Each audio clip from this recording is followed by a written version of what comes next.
শুভ সন্ধ্যা বন্ধুরা। আজ 29 মার্চ রবিবার।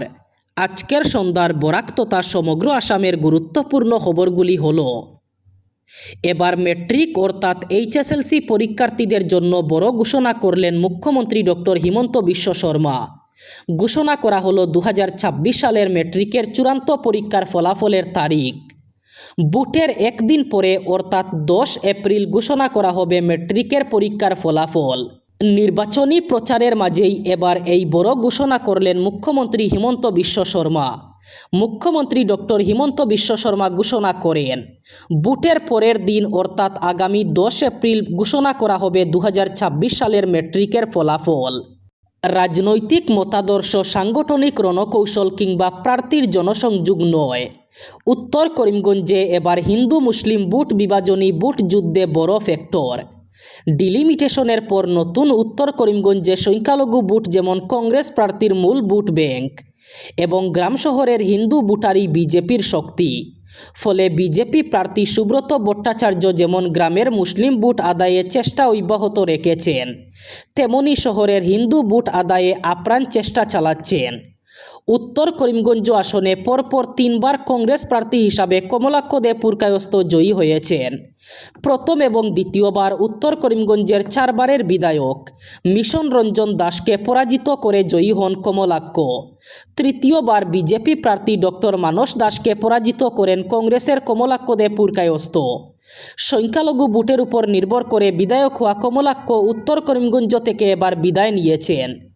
ডিলিমিটেশনের পরও সংখ্যালঘু বুটের সংখ্যা কিছুটা বেশি থাকায় হিন্দু প্রার্থীদের সরিয়ে কংগ্রেস হাইকমান্ড টিকিট প্রদান করে প্রাক্তন বিধায়ক প্রয়াত জামাল উদ্দিন আহমেদের পুত্র জাকারিয়া আহমদ পান্নাকে। অন্যদিকে মুখ্যমন্ত্রীর নির্দেশে পরিস্থিতি জেনে বুঝেও চ্যালেঞ্জের মুখে বিজেপি প্রার্থী হয়েছেন সুব্রত ভট্টাচার্য। নির্বাচনের মুখে চৈত্রের বর্ষণে শনিবার কৃত্রিম বন্যায় ভাসল লালা শহরের এসপি রোড। অবৈজ্ঞানিক প্রণালীর জন্য চৈত্রের বর্ষণে লালা এসপি রোড জলের তলায় চলে যায়। এই কৃত্রিম জমা জল শহরের বাসিন্দাদের দীর্ঘদিন থেকে যন্ত্রণার কারণ হয়ে দাঁড়িয়েছে। রাস্তার উপরে হাঁটু জল, মানুষের পথ চলা ভীষণ দায় হয়ে ওঠে, যান চলাচলেও বিঘ্ন ঘটে, দোকানিদের গড়েও জল ঢুকে পড়ে। সব মিলিয়ে বিভৎস রূপ নেয় লালা শহরের এসপি রোড। এভাবে দীর্ঘদিন থেকে এসপি রোড একটু ভারী বর্ষণে জলমগ্ন হয়ে পড়লেও পুরসভা বাত ঘুমে। এ নিয়ে বারবার পুরসভাকে জানিয়েও এখানকার জমাজলের কোনো সুরাহা হয়নি বলে স্থানীয় ভুক্তভোগীদের অভিযোগ। ফলে বারবার ভারী বর্ষণ হলেই জলমগ্ন হয়ে ওঠে লালা শহরের এসপি রোড। রাজ্যের বিভিন্ন প্রান্তে জোরকদমে চলছে কংগ্রেসের নির্বাচনী প্রচার অভিযান। নির্বাচন যতই গনিয়ে আসছে ততই কংগ্রেস তাদের প্রচার আরও তীব্র করে তুলছে। প্রদেশ কংগ্রেসের সভাপতি গৌরব গগৈ তিতাবর বিধানসভা কেন্দ্রের বিরোধী ঐক্য সমর্থিত এবং কংগ্রেস মনোনীত প্রার্থী প্রণব কুর্মীর সমর্থনে একাধিক নির্বাচনী সভায় অংশ নিয়ে স্থানীয় মানুষের আশীর্বাদ এবং পূর্ণ সমর্থন কামনা করেন। গৌরব গগৈ বলেন, চা জনগোষ্ঠীর একজন সমাজসেবক, পরিশ্রমী এবং প্রবীণ কংগ্রেস নেতাকে এবারে তিতাবরে প্রার্থী করা হয়েছে। এটি শুধু একজন প্রার্থীর সমর্থন নয়, বরং চা জনগোষ্ঠীর মর্যাদা, অধিকার এবং উন্নয়নের লড়াইয়ের প্রতি সম্মান। তিনি তিতাবরের ভোটারদের আহ্বান জানান, সবাই একসঙ্গে কংগ্রেস প্রার্থী প্রণব কুর্মীকে জয়ী করতে এগিয়ে আসুন। অসম বিধানসভা নির্বাচনকে সামনে রেখে সর্বোচ্চ ভোটার অংশগ্রহণ নিশ্চিত করা এবং নির্বিঘ্নে ভোট গ্রহণ সম্পন্ন করার লক্ষ্যে কাছাড় জেলা প্রশাসন আগামী 9 এপ্রিল জেলা জুড়ে সরকারি ছুটি এবং সবেতন ছুটি হিসেবে ঘোষণা করেছে।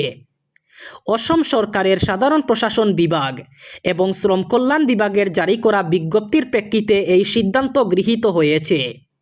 এই বিজ্ঞপ্তিতে ভোট গ্রহণের দিনকে নেগোশিয়েবল ইনস্ট্রুমেন্টস অ্যাক্ট 1881 এর অধীনে সরকারি ছুটি হিসাবে ঘোষণা করার পাশাপাশি বিভিন্ন কারখানা এবং প্রতিষ্ঠানের কর্মীদের জন্য সবেতন ছুটির নির্দেশ দেওয়া হয়েছে।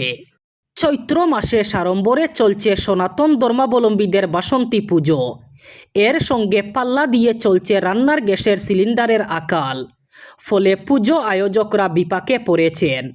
4 দিনের পুজোয় এক একটি আয়োজক কমিটির কম করেও 4টি সিলিন্ডারের দরকার। কিন্তু অধিকাংশ মণ্ডপে আয়োজকরা উনুনে পূজার রান্না সারছেন বলে খবর আসছে। আয়োজকরা এ ব্যাপারে শাসক দলের নেতাদের নীরব ভূমিকার সমালোচনা করেছেন। জেলার শাসক দলের নেতাদের বিষয়টি নিয়ে অবগত করান পূজা আয়োজকরা। তারা মুখের উপর আশ্বাস দিয়ে বলছেন ব্যবস্থা হবে, কিন্তু পুজোর নবমী তিথি শেষ। শনিবার ছিল দশমী পূজা। এই অবস্থায় জেলা প্রশাসনও হাইলাকান্দির পুজো মণ্ডপগুলোর জন্য সিলিন্ডার বরাদ্দ করেনি। এদিকে গ্যাস এজেন্সি থেকে পুজো আয়োজকদের বলা হচ্ছে, জেলা প্রশাসন প্রয়োজনীয় নির্দেশ দিলে সিলিন্ডার দেওয়া হবে। কাটলিচড়া গ্যাস এজেন্সি স্বত্বাধিকারী জানান, এদিকে এলপিজি সিলিন্ডার সমস্যা সুরাহার জন্য জেলা প্রশাসনের কাছে তদবির করেননি কোনো রাজনৈতিক দলের নেতাও। শূন্যে থেকে কাটিগড়ায় বুট খেলছে কংগ্রেস। এই কেন্দ্রের প্রধান দুই ব্লকের কার্যত কোনো অফিসই নেই। কালাইনে নামমাত্র এক দপ্তর থাকলেও এখন তা তালাবন্দি। কাটিগড়া ব্লকে তো কংগ্রেসের কোনো কার্যালয় নেই দীর্ঘ বছর ধরে। আর বদরপুর, সেখানে কংগ্রেস অফিস আদৌ ছিল কিনা সে খবর কেউ জানেন না। আর মজার কথা হলো, নির্বাচন পরিচালনার জন্য এ পর্যন্ত কোনো সেন্ট্রাল ইলেকশন অফিসও চালু করেননি বিজেপি ফেরত প্রার্থী অমরচাঁদ জৈন। বুটের সময় একটা অফিস কতটা জরুরি তা সচেতন মানুষ মাত্রই জানেন, সেটা দলীয় অফিস হোক কিংবা প্রার্থীর ব্যক্তিগত কার্যালয়। কিন্তু বুট খেলার এই গুরুত্বপূর্ণ যন্ত্র ছাড়াই নাকি বুট যুদ্ধে নেমেছে কাটিগড়া কংগ্রেস। দলীয় প্রার্থী অমরচাঁদ জৈন সংগঠনের কোনো ঠিকানা ছাড়া বৈতরণী পাড়ি দিতে চলেছেন। ফলে দিকভ্রান্ত হয়ে এদিক ওদিক ঘুরছেন কংগ্রেস কর্মী ও সমর্থকরা। উত্তর করিমগঞ্জ আসনের নির্বাচনী সমীকরণ দিন দিন আরও জটিল হয়ে উঠছে। এই আসনে ত্রিমুখী লড়াইয়ের সম্ভাবনা প্রবল হয়ে উঠছে। পুরনো উত্তর করিমগঞ্জ কিংবা বদরপুর আসন কংগ্রেসের শক্তিঘাঁটি হওয়া সত্ত্বেও নির্বাচনের দিন যতই গনিয়ে আসছে, বিজেপির দিকে ঝুঁকছেন একাংশ সংখ্যালঘু ভোটার। এই চাপে কংগ্রেস এবং এআইইউডিএফ প্রার্থীর জোরো প্রচার। উত্তর করিমগঞ্জ আসনের এবারের বিধানসভা নির্বাচন ঘিরে যে রাজনৈতিক আবহ তৈরি হয়েছে, তা বিগত কয়েকটি নির্বাচনের তুলনায় অনেক বেশি উত্তেজনাপূর্ণ এবং অনিশ্চিত। দীর্ঘদিন ধরে সংখ্যালঘু অধ্যুষিত এই আসনে প্রায় 40,000-এরও বেশি সংখ্যালঘু ভোটার ফল নির্ধারণে গুরুত্বপূর্ণ ভূমিকা পালন করে আসছেন। অতীতে এই বিশাল ভোট ব্যাংক প্রায় একতরফাভাবে ভারতীয় জাতীয় কংগ্রেসের পক্ষে ছিল বলেই রাজনৈতিক মহলে ধারণা প্রচলিত ছিল। কিন্তু বর্তমান নির্বাচনী প্রেক্ষাপটে সেই পুরনো সমীকরণে ভাঙ্গন ধরার ইঙ্গিত স্পষ্টভাবে সামনে আসছে। শ্রীভূমি জেলায় চলতি বছরের হজ পুণ্যার্থীদের একদিনের ওরিয়েন্টেশন ও ট্রেনিং প্রোগ্রাম জেলার 3টি স্থানে অনুষ্ঠিত হবে। আগামী 1 এপ্রিল শ্রীভূমির সেটেলমেন্ট বাজার জমিয়ত অফিসে, 3 এপ্রিল বদরপুরের দেওরাইল টাইটেল মাদ্রাসায় এবং 4 এপ্রিল আসিমগঞ্জের আসিমিয়া এমই স্কুলে ট্রেনিংয়ের আয়োজন করা হয়েছে। প্রতিদিন বেলা 10টা থেকে প্রশিক্ষণ চলবে বলে শ্রীভূমির অতিরিক্ত জেলা কমিশনার ও জেলা হজ কমিটির সদস্য সচিব এক আদেশে জানিয়েছেন। জেলার সংশ্লিষ্ট হজ পুণ্যার্থীদের উপস্থিত থেকে প্রশিক্ষণ গ্রহণ করতে অনুরোধ জানানো হয়েছে। রাজ্যের যোরহাট শহরে শনিবার এক ভয়ঙ্কর বিস্ফোরণের ঘটনায় মৃত্যু হলো একজনের। শহরের রাজামৈদাম নিউ কলোনি এলাকার একটি স্ক্র্যাপ মেটাল ইয়ার্ডে হঠাৎ করেই এই বিস্ফোরণ ঘটে, যার ফলে গোটা এলাকায় আতঙ্ক ছড়িয়ে পড়ে।